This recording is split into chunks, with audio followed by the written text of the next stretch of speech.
Padayon nga gimpapakusughan pamahalaan han syudad han Borongan ang mga inisyatibo para ha climate resilience pinaagi han pakigsumpay hini ha Catholic Relief Services CRC Nurture Project.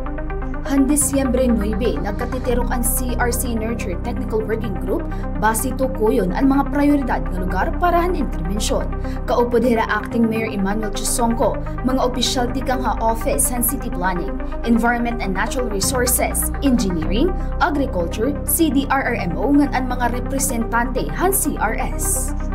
Nagpasalamat hi Acting Mayor Chisongco ha CRS-CRC nga igindigon niya ang papelhan kagurangan ha pagprotektahan syudad tikang han mga kalamidad.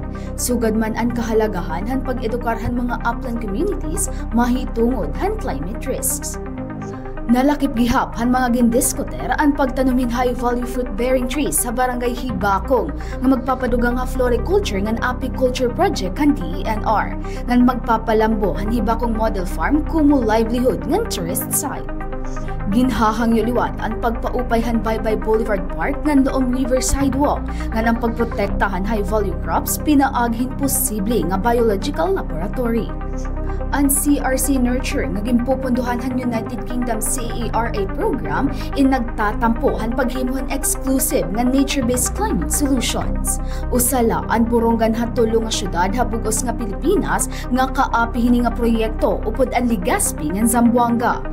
Nakatalaan ang TWJ nga magpadayon in proposal development workshop ha masunod nga tuig. Tikang ha syudad hit Borongan, Francis Rain Abelgas, Eastern Samar News Service.